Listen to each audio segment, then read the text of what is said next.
to part 2 of my predictions for the 2020-2021 EPL season. And in this video, we'll be looking at 1, the Golden Boot winner for this year, and 2, the player of the season. So before I get into who I think will win the Golden Boot this year, let's look at the contenders. First and foremost, we have to consider Jamie Vardy. Reason being, he's the defending Golden Boot title winner from last season, and we all know Sir Vardy are gonna get film like a goal them, you know, one true ball in behind and I aim that on the end and to finish it off.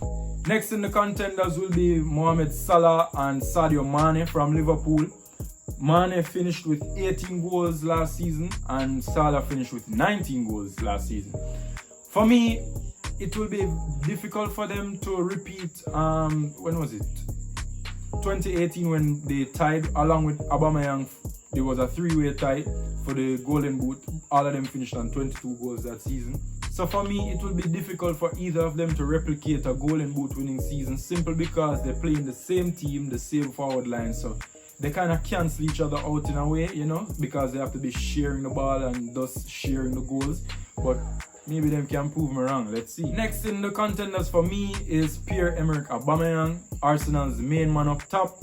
Well, really on the left hand side, but you know, he's a striker. He finished with 22 goals last season in the English Premier League season. So let's see what he has in store for us this year. Following up on the list will be Harry Kane of Tottenham. On his day, Harry Kane is one of the best finishers in world football, mostly in the box. But you know, sometimes he beat them from the edge of the box. But Harry Kane is a natural finisher. Natural number 9. Kane finished last season with 18 goals, and this is quite significant because he missed about 3 months or so with an ankle injury, and he still mounted with 18 goals at the end of the season. So who knows how much he would have if he did actually play the entire campaign. And last but not least on the list, you can't count out Aguero. Sergio Aguero, number 10 for City, the main striker. Last season, Aguero only finished with 16 goals for the league campaign. But in his defense, he missed some time with, you know, 1 and 2 niggling injuries, like a knick-knack injury here and there. So for Kane and Aguero, it's quite the same. Like, they kind of underachieved last season due to injuries. So with all contenders being briefly discussed, in my personal opinion, the Golden Boot winner for this season will be PierreEmerick Aubameyang. I mean, come on guys. Let's take some facts into consideration. He's a striker but plays mainly on the left wing because his team has to incorporate Lacazette as the main striker as well as Pepe on the right wing. So for a man who mostly are playing football on the left wing in an attack and still provide them numbers there, you know? Similar to Salah and Mane, you know, you have to give him props. And then the next thing that we have to consider is that Arsenal's supporting cast around Aubameyang is not that good. Arsenal does not have that number 10 that will break the lines and give a true pass or, you know, be creative in the midfield and link the midfield to the strike force. They don't have that guy anymore. That used to be Mesut Ozil, but we have all seen how Mesut Ozil's situation has been unfolding for the past few months. So I think his time in the team is up, so they need to replace him. They need to replace Ozil. So for Arsenal to be lacking that playmaker that links the midfield to the forward line, and Aubameyang still manages to score as much goals as he does, give the man him props. He's 31 years old now, and it doesn't seem like age is a number to him. The man still a play as if he was 27 in his prime. You understand? Like, he's so pacey, he's so electric. I love watching him, honestly. And another thing, I don't like how Aubameyang is disrespected in today's game. Like, his name is not mentioned in the debates for being best striker in the world. I'm not saying he's the best striker, but at least in the top 5, top 8, I'm not getting fair dues, and personally I think that's kind of disrespectful. Now, to name my player of the season for this year, and that is none other than Kevin De Bruyne. Kevin De Bruyne is the best midfielder in world football right now.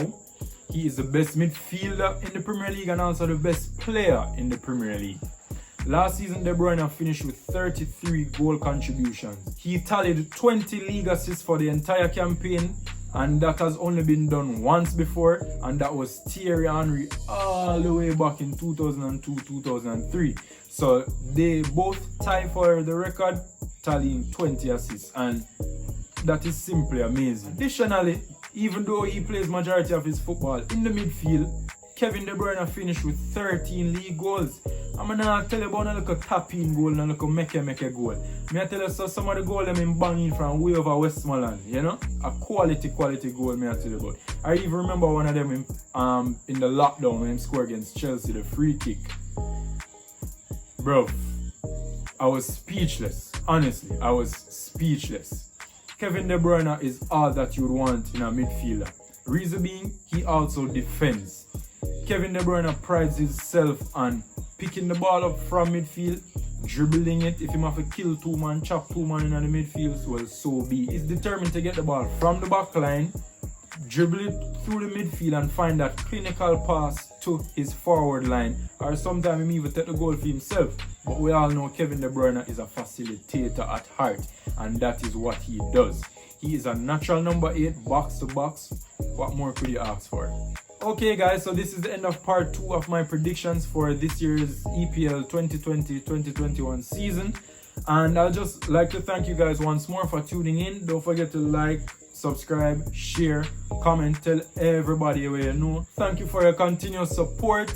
I really appreciate it. Don't forget to leave your feedback down in the comments. Follow Big Balla TV on Instagram at Big Balla TV. Follow me personally if you wish at NALDO'S on Instagram and Twitter. And just thank you. Thank you for the support. Thank you for your time especially. And with that being said, Balla's out.